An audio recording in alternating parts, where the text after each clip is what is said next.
अस्सलामु अलैकुम नाजरीन। बाबर अली का बयान सुनने के बाद कमांडो शेरवान ने औरंगजेब की तरफ मुतवज्जे होकर कहा, कर्नल भगत राम ने हाजी साहब को 3 दिन की मोहलत दी है। जाहिर है हाजी साहब उसे अपने किसी मुजाहिद का नाम और ठिकाना नहीं बताएंगे, और फिर ये काम कश्मीरी मुजाहिदों ने नहीं हमने किया था। ऐसी सूरत हाल में 3 दिन गुजर जाएंगे और भारतीय फौज की शर्त पूरी नहीं होगी। तुम्हारा क्या ख्याल है? क्या कर्नल भगत राम 3 दिन के बाद परवीन को कत्ल करके उसका सर, जैसा कि उसने खबरदार किया है, हाजी साहब के पास भिजवा देगा? कमांडो औरंगजेब कहने लगा, मेरा नहीं ख्याल कि वो ऐसा करेगा। उसके पास परवीन डार की शक्ल में एक त्रिप का पत्ता है।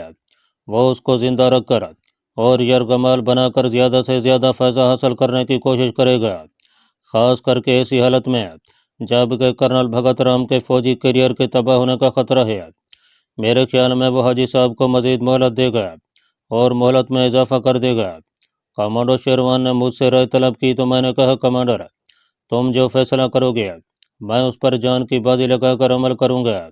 शेरवान ने बाबर से पूछा, बाबर अली मेरे भाई, मुझे यकीन है कि तुम्हारे आदमियों की रिपोर्ट मोतबर होगी। बाबर अली ने जवाब में कहा, सर परवीन के जम्मू और जम्मू से शिमला ले जाने की रिपोर्ट मेरे एक खास आदमी ने दी है, जिसने जम्मू से खुद परवीन को एक कैप्टन और 2 भारतीय फौजियों के साथ हेलीकॉप्टर में टेक ऑफ करते देखा है। इसके बाद मेरे उस आदमी ने अपने खुफिया वायरलेस की मदद से जम्मू के अपने साथी से भी इसकी तस्दीक कर ली है।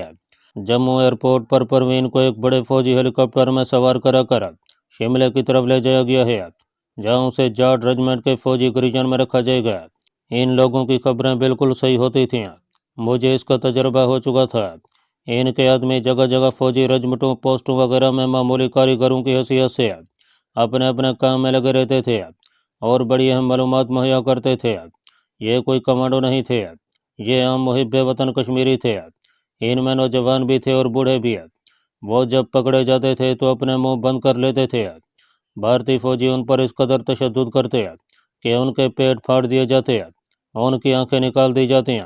वो इसी हालत में शहीद हो जाते, मगर अपने किसी साथी का नाम ज़बान पर नहीं लाते थे। ये बड़े बहादुर और आज़ादी कश्मीर के नाम पर, अपने वतन की आज़ादी के नाम पर निछावर कर देने वाले निडर मुसलमान कश्मीरी थे। इनको किसी ने कोई ट्रेनिंग नहीं दी थी, उन्होंने सिग्नल कोर का कोई कोर्स पास नहीं किया था। उनके दिल में जिहाद का बेपनाह जज्बा था। इस्लाम और कश्मीर की आज़ादी की खातिर जान कुर्बान कर देने का नाकाबिल शिकस्त जज्बा था। इसी जज्बे ने उन्हें सब कुछ सिखा दिया था। ये गुमनाम कश्मीरी मुजाहिद थे जो अपने घरों से, अपने माँ बाप और बच्चों से दूर बैठे अपने वतन की खातिर अपनी जान के नजराने पेश कर रहे थे और आज़ादी कश्मीर की खातिर काम कर रहे थे। यही वजह थी कि कमांडो शेरवान को मुजाहिद बाबर अली की हासिल करदा रिपोर्टों पर पूरा यकीन था।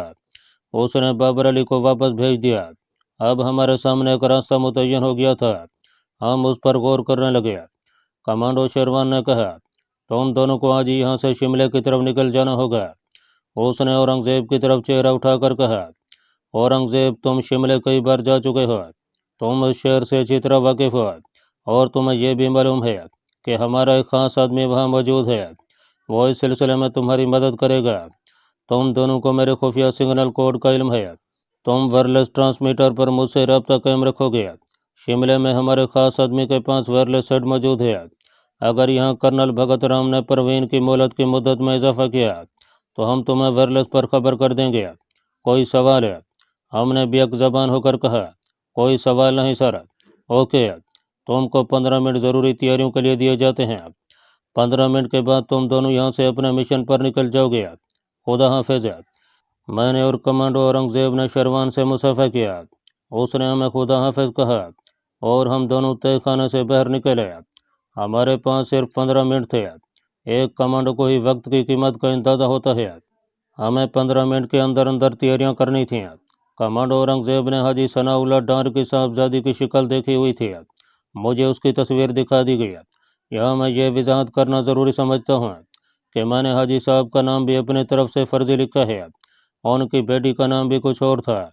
कमांडो शेरवान ने शिमले में खुफिया काम करने वाले कश्मीरी मुजाहिद का जो असली नाम बताया था वो भी कुछ और था। मैं आपको उसका फर्जी नाम बताऊंगा। ये फर्जी नाम शमसुद्दीन होगा और शिमले के जिस बाज़ार में उसकी दुकान थी उस बाजार का नाम भी असल नहीं लिखूंगा, और असल में वो जो कारोबार करता था वो भी नहीं लिखूंगा। ठीक 15 मिनट के बाद मैं और कमांडो औरंगजेब अपने हाइडआउट से निकलकर एक खास सिमत को पहाड़ियों की जानब रवाना हो चुके थे। हमारे लिबास आम शहरियों वाले थे। हमारे पास कोई सफरी थैले वगैरह भी नहीं थे। हम ऐसे जा रहे थे जैसे यूं ही सैर सपाटे के लिए निकले हों। कमांडो इसी तरह सफ़र पर निकला करते हैं। औरंगजेब कश्मीर का रहने वाला खुश शिकल और गयूर नौजवान था। उसे अंग्रेजी और कश्मीरी के अलावा उर्दू ज़बान पर भी अबूर हासिल था। वो हिमाचल प्रदेश में बोली जाने वाली डोगरी ज़बान भी बड़ी महारत से बोल लेता था। मैं अंग्रेजी, गुजराती और थोड़ी थोड़ी कश्मीरी ज़बान भी सीख गया था। हिंदी ज़बान बोल भी लेता था और पढ़ भी लेता था, जैसा कि अब पढ़ चुके हैं। मैंने संस्कृत ज़बान भी थोड़ी सीख ली थी। संस्कृत बड़ी मुश्किल ज़बान है।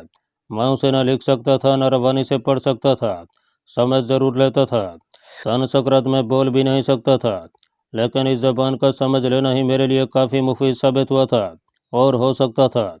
कमांडो औरंगजेब कश्मीर, जम्मू और हिमाचल प्रदेश के सारे इलाके से वाकिफ़ था। शिमले में जो हिमाचल प्रदेश की हुकूमत का सदर मकाम था, काफ़ी अरसा रह चुका था। शिमले के बाज़ारों और महलों से वो अच्छी तरह वाकिफ़ था। मैं आपको ये नहीं बताऊंगा कि हम किस इलाके से गुजरकर श्रीनगर से 20 मील ऊपर बानहाल रोड पर पहुंचे। वहां से हमने एक बस पकड़ी और जम्मू शहर में आ गया। जम्मू से बस पकड़ी और जलंधर पहुंच गया। यह सारा सफ़र हमने एक अलग मगर एक दूसरे को अपनी निगाह में रखते हुए तय किया। जलंधर से हमें उसी रोज़ अम्बाले जाने वाली लॉरी मिल गई। अम्बाले से हम कालका और सोलन से होते हुए छोटी लाइन की ट्रेन में सफ़र करते हुए शिमले पहुंच गया। शिमले में काफ़ी सर्दी थी। अभी बर्फबारी का मौसम शुरू नहीं हुआ था, मगर सर्द हवाएं चलने लगी थीं और दरख्तों के पत्ते गिर रहे थे। शिमला शहर की मकामी आबादी बहुत है। बाहर से हुए लोग नीचे मैदानी शहरों की तरफ जा चुके थे। फिर शिमले की सड़कों पर काफ़ी चहल पहल थी। माल रोड की दुकानों पर काफ़ी रौनक थी। शिमले के छोटे से रेलवे स्टेशन पर उतरने के बाद मैं और औरंगजेब इकट्ठे हो गए थे। मैं शिमला पहली बार देख रहा था। कमांडो औरंगजेब ने चमड़े की जैकेट का जिप बंद करते हुए कहा, तुम यहाँ इस तरह चलोगे जैसे ये जगह तुम्हारे लिए नई नहीं है। यहाँ खुफिया पुलिस के आदमी हर तरह मौजूद रहते हैं। उन्हें यह एहसास नहीं होना चाहिए कि तुम शहर में अजनबी हो। कमांडो औरंगजेब की हिदायत के मुताबिक मैं उससे हंस हंस कर बातें करता हुआ चल रहा था। अपने रवैये और चाल ढाल से मैं यही तस्वीर देने की कोशिश कर रहा था कि हम इसी पहाड़ी स्टेशन के रहने वाले हैं। हमने गर्म ऊनी टोपियां पहन रखी थीं, जैकेटों के जिप चढ़ाए हुए थे। मेरी तरह कमांडो औरंगजेब भी कभी कभार सिगरेट पीता था, मगर शिमले की माल रोड पर से गुजरते हुए हमने सिगरेट सुलगा रखे थे और बड़ी बेतकल्फी से चल रहे थे। कोई आदमी सामने से आकर या पीछे से आकर हमारे करीब से गुजरता तो हम वहाँ की मकामी डोगरी ज़बान में बोलने लगते। जब हम शिमले के बड़े पोस्ट ऑफिस की पुरानी अंग्रेज़ों के ज़माने की शानदार इमारत के पास पहुँचे तो कमांडो औरंगजेब ने आहिस्ता से कहा, सामने जो छोटी सड़कें ऊपर पहाड़ी की तरफ जाती हैं, हम उनमें से बाएं तरफ वाली सड़क पर जाएंगे। हम बिल्कुल साथ साथ चल रहे थे। सामने दो रास्ते आ गए। ये दो छोटी पुख्ता सड़कें थीं। हम बाएं तरफ वाली सड़क पर हो गए। थोड़ी सी चढ़ाई चढ़ने के बाद आगे खूबसूरत सरसब्ज ग्राउंड आ गई, जिसके जंगल के साथ दरख्तों की कतार दूर तक चली गई थी। एक तरफ छोटा सा खूबसूरत गिरजा था। गिरजे के बड़े गेट के सामने पार्क था। पार्क में बेंच बिछे हुए थे। औरंगजेब बोला, हम थोड़ी देर यहाँ रुकेंगे। हम एक बेंच पर बैठ गए। इस वक्त सूरज शिमला की पहाड़ियों में गरूब हो रहा था। शिमले की पहाड़ियों के नशेबी मकानों और शहर की इमारतों पर शाम के सुरमई से उतरने शुरू हो गए थे। सर्द हवा चल रही थी, मगर हम अपनी जैकेटों में खूब गर्म होकर बैठे थे। मैंने कमांडो औरंगजेब से बिल्कुल ना पूछा कि हम यहाँ कितनी देर तक बैठेंगे। वो इस वक्त मेरा गाइड था और खुद ही बेहतर जानता था कि उसे क्या करना है और कहाँ जाना है। वो बड़ी गहरी निगाहों से सर घुमाए बगैर तीनों जानब देख रहा था। फिर खुद ही कहने लगा, अभी तक खुफिया पुलिस का कोई आदमी हमारे पीछे नहीं है। यहाँ स्टेशन पर खुफिया पुलिस अजनबी लोगों का ज़रूर पीछा करती है। मैंने पूछा, हमारा हाइड आउट कहाँ होगा? कमांडो औरंगजेब उन दरख्तों की तरफ गौर से देख रहा था जहाँ शाम का अंधेरा गहरा हो रहा था। कहने लगा, अभी कुछ मालूम नहीं। इसका फैसला अपने आदमी शमसुद्दीन से मिलने के बाद ही होगा। अब मेरे साथ हो। हम एक होटल में बैठकर चाय पियेंगे। हम उठकर ग्राउंड वाले जंगले के साथ साथ चलते शिमले के उस बाजार में आ गया जहाँ हर किस्म की दुकानें थीं और आबादी गंजान थी। यहाँ विष्णु होटल का एक जगह बोर्ड लगा था। ये होटल एक दुकान की तरह का था। अंदर कुछ लोग बैठे चाय वगैरह पी रहे थे। हम भी अंदर जाकर बैठ गए। औरंगजेब ने लड़के को 2 चाय लाने का कहा और अपने जूतों के तस्मे दुरुस्त करते हुए मुझसे कहने लगा, यहाँ हम अपने आप को हिंदू जाहिर करेंगे, जो चाहे अपना हिंदवाना नाम रख लेना। हमें रात का अंधेरा होने तक कुछ वक्त गुजारना है। होटल में मजदूर पेशा किस्म के पहाड़ी लोग बैठे चाय और सिगरेट पीते हुए ऊंची आवाज़ों में एक दूसरे से हंसी मजाक की बातें कर रहे थे। दुकानों की बत्तियां रोशन हो गई थीं। बाजार में से हिंदू सिख मर्द और औरतें गुजर रही थीं। कोई शलवार कमीज पहने हुए थी, माथे पर तिलक लगा था, कोई साड़ियों में मलबूस थी और कंधों पर गर्म शानें रखी हुई थीं। चाय वगैरह पीने के बाद औरंगजेब ने घड़ी पर वक्त देखा और बोला, अब चलना चाहिए। हम होटल से निकलकर बाजार में आ गया। 2-3 बाजारों से गुजर गया। थोड़ी चढ़ाई चढ़ने के बाद एक चौक आ गया। यहाँ से एक सड़क नीचे बड़े बाजार में जाती थी। उस बाजार में बड़ी आलीशान दुकानें थीं। खूब रोशनियाँ हो रही थीं। एक दुकान के बाहर कश्मीर एम्पोरियम का बोर्ड लगा हुआ था। ये कश्मीरी शालों और लकड़ी के काम के कश्मीरी नवादरात की दुकान थी। काफ़ी बड़ी दुकान थी। एक जानब दीवार पर पंडित नेहरू की तस्वीर लगी थी जिस पर फूलों का हार पड़ा था। ग्राहक काउंटर के पास खड़े नवादरात देख रहे थे। दुकान के आखिर में एक काउंटर के पीछे कुर्सी पर एक उधेड़ उम्र का कश्मीरी गर्म स्वेटर कोट और ग्लोबंद पहने नज़र की ऐनक लगाए बैठा अखबार पढ़ रहा था। उसकी दाएं जानब छोटी मेज पर कुछ रजिस्टर और फाइलें पड़ी थीं। औरंगजेब यूं ही शोकेशों में नवादरात को देखता हुआ उस उधेड़ उम्र के पास आ गया। मैं उसके साथ ही था। यह शख्स दुकान का मालिक लगता था। कमांडर औरंगजेब ने उसके करीब जाकर कहा, हमें चनार की लकड़ी का कलमदान चाहिए, क्या आपके पास होगा? उस आदमी ने अखबार पर से नजरें हटाकर पहले औरंगजेब को और फिर मेरी तरफ देखा। कहने लगा, इस वक्त तो नहीं है, 2-1 रोज में माल आने वाला है, शायद उसमें आ जाए। आप ये कलमदान देखें, यह दयार की लकड़ी का है। उसने शोकेस में से एक कलमदान निकालकर हमारे सामने काउंटर पर रख दिया। औरंगजेब उसे उलट पुलट कर देखने लगा। उसने कलमदान मुझे दिखाकर कहा, तुम्हारा क्या ख्याल है शर्मा? हम दोनों कलमदान देखने लगे। इस दौरान उस उधेड़ उम्र कश्मीरी ने, जो दुकान का मालिक ही था, एक कागज पर कुछ लिखा और बड़ी राजदारी से कागज का टुकड़ा कमांडर औरंगजेब के आगे कर दिया। कमांडर औरंगजेब ने कागज के उस टुकड़े को पढ़े बगैर जेब में रखा और कलमदान को काउंटर पर पीछे हटाते हुए कहा, हमें चनार की लकड़ी का कलमदान ही चाहिए, हम फिर आ जाएंगे। उधेड़ उम्र आदमी ने आगे से कोई जवाब न दिया और बड़ी लात हल्की से कुर्सी पर बैठकर दोबारा अखबार पढ़ने लगा। हम दुकान से बाहर आ गया। कमांडर औरंगजेब मुझे एक और रेस्तोरां में ले गया। यह ज़रा बेहतर किस्म का रेस्तोरां था और पढ़े लिखे ग्राहक बैठे खामोशी से चाय वगैरह पी रहे थे। मैं और कमांडर औरंगजेब कोने वाली मेज पर बैठे थे। उसने जेब से दुकानदार का दिया हुआ कागज का टुकड़ा निकालकर मेज के नीचे साथ ले जाकर पढ़ा और कागज को मरोड़ कर उसकी गोली बनाकर जेब में रख लिया और कहने लगा, ये दुकानदार हमारा आदमी शमसुद्दीन था। उसने मुझे रात 10 बजे के बाद खुफिया हाइड आउट में आने की हिदायत की है। ये खुफिया हाइड आउट कहाँ पर है? मैंने पूछा। कमांडर औरंगजेब ने कोई जवाब न दिया। बेरा हमारे लिए चाय लेकर आ रहा था। मैंने चाय बनाई। औरंगजेब ने सिगरेट सुलगा लिया। हमें रात के 10 बजे तक वक्त गुजारना है और अभी सिर्फ 7 ही बजे हैं। इस रेस्तोरां में ज़्यादा देर बैठना ठीक नहीं होगा। फिर तुम्हारा क्या मशवरा है? मैंने उससे पूछा। औरंगजेब कुछ सोच कर बोला, हम किसी सिनेमा हाउस में वक्त गुजारेंगे। हमने जल्दी जल्दी चाय पिया और रेस्तोरां से बाहर आकर एक जानब चल पड़े। दूसरे बड़े चौक के कोने में एक सिनेमा हाउस था जहाँ कोई अंग्रेजी फिल्म लगी हुई थी। फिल्म शुरू हो चुकी थी मगर टिकट वाली खिड़की खुली थी। हमने गैलरी के 2 टिकट लिए और गैलरी में जाकर बैठ गए। हाल में अंधेरा था। स्क्रीन पर फिल्म का सीन चल रहा था। गैलरी तकरीबन खाली थी। हम ऐसी जगह बैठे थे जहां हमारे आसपास दूसरा कोई नहीं था। औरंगजेब कहने लगा, शमसुद्दीन यहाँ एक तरह से हमारा मास्टर सिपाही है। उसने हाइड आउट में एक छोटा ट्रांसमीटर सेट भी छुपा कर रखा हुआ है। हम वहाँ से कमांडो शेरवान से बात कर सकेंगे। हमारा मिशन ज़रा मुश्किल है। ये एक्शन का कम और सुराग रसानी और जासूसी का मिशन ज़्यादा है। मुझे यकीन है कि शमसुद्दीन के आदमी जाट रेजिमेंट के करीजन से परवीन का सुराग लगा लेंगे। इसके बाद हमारा एक्शन का मर्डर मिशन शुरू हो गया।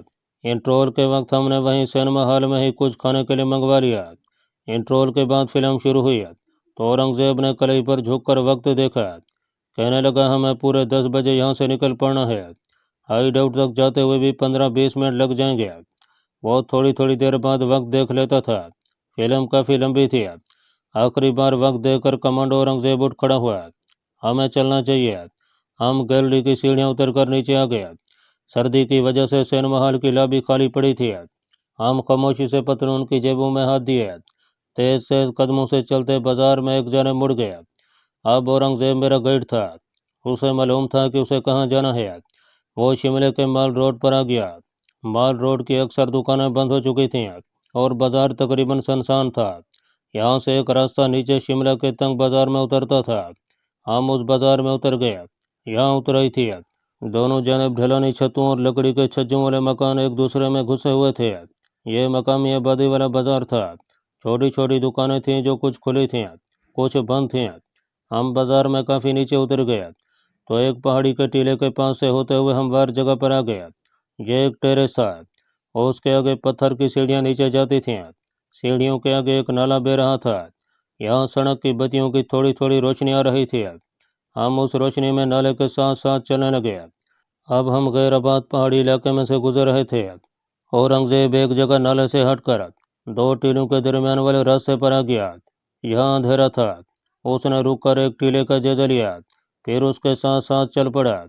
मैं उसके पीछे पीछे चल रहा था। हम एक ऐसी जगह पर आ गया जहाँ नीचे कुछ फासले पर किसी गांव की रोशनियां झिलमिलाती नजर आ रही थीं। जरा चढ़ाई चढ़कर एक जगह दरख्तों में मुझे अंधेरे में एक मकान दिखाई दिया। करीब गए तो मैंने देखा कि वो लकड़ी का एक केबिन था। अंधेरे में उसकी ढलानी छत एक तरफ को झुकी हुई नजर आ रही थी। उसके इहाते में लकड़ी के 2-3 बड़े बड़े बाले पड़े थे। कमांडो औरंगजेब वहां रुक गया। उसने चारों तरफ का जायजा लिया, फिर मुझे वहीं पर एक जाने अंधेरे में रुकने का कहकर आगे बढ़ा। उसने अपनी जैकेट की अंदरूनी जेब में से पिस्तौल निकालकर अपनी पतलून की जेब में रख लिया था। उसका सीधा हाथ भी पतलून की जेब में था। लकड़ी के केबिन का दरवाज़ा बंद था। कमांडो औरंगजेब ने दरवाजे पर हाथ से 3 बार खास इशारे के अंदाज में दस्तक दिया। अंदर से किसी ने दरवाज़ा खोल दिया। कमांडो औरंगजेब अंदर दाखिल हो गया। दरवाज़ा फौरन बंद हो गया। मैं लकड़ियों के शतीरों के पास एक तरफ होकर अंधेरे में खड़ा रहा। मेरी निगाहें केबिन के दरवाजे पर लगी थीं। इतने में दरवाजे की दर्दों में से मुझे हल्की हल्की रोशनी नजर आई। अंदर जाकर उसने शायद लैंप वगैरह रोशन किया था। इतने में दरवाज़ा दोबारा खुला। कमांडो औरंगजेब ने इशारे से मुझे बुलाया। मैं केबिन में चला आया। केबिन लकड़ी का बोसीदा मगर काफ़ी लंबा खोखा था, जिसकी दीवारें पत्थर जोड़कर बनाई गई थीं। छत लकड़ी की थी। दीवारों के साथ लकड़ी के कटे हुए तख्ते लगे थे। बाएं जाने वाली दीवार के साथ लकड़ी के लंबूतरे संदूक एक दूसरे के ऊपर रखे हुए थे। और से देखा तो वो ताबूत थे जिसमें मसीही लोग अपनी मैतों को लिटाकर अपने कब्रिस्तान में दफन करते थे। इस तरह के 2-3 ताबूत फर्श पर भी पड़े थे। एक ताबूत पर वही कश्मीर के नवादरात की दुकान वाला उधेड़ उमर कश्मीरी यानी शमसुद्दीन बैठा हुआ था। फर्श पर पत्थर रखा हुआ था जिस पर मोमबत्ती अभी अभी रोशन की गई थी। कमांडो औरंगजेब ने अपने मास्टर सिपाही शमसुद्दीन से मेरा तारुफ कराया। शमसुद्दीन ने ना मुझसे हाथ मिलाया, ना मेरे सवाल का जवाब दिया। बस वो गौर से मुझे ऊपर से नीचे तक देखा और कमांडो औरंगजेब से कहने लगा, मुझे कमांडर शेरवान ने वायरलेस पर सारी बात बता दी है। यह काम इतनी जल्दी होने वाला नहीं लगता। फिर भी मैं पूरी कोशिश करूंगा कि जितनी जल्दी हो सके हाजी साहब की बेटी परवीन का सुराग मिल सके कि अगर वो जाट रेजिमेंट के हेड क्वार्टर या गरीजन में है तो उसे किस मकाम पर रखा गया है। औरंगजेब शमसुद्दीन की सारी बात गौर से सुनता रहा। कहने लगा, ख्वाजा साहब हमें सिर्फ इतना मालूम होना चाहिए कि परवीन को रेजिमेंटल गरीजन में अगर वहाँ पर है तो उसे किस बार्क में या किस कमरे में बंद किया गया है। इसके बाद वहाँ से उसे निकालना हमारा काम है।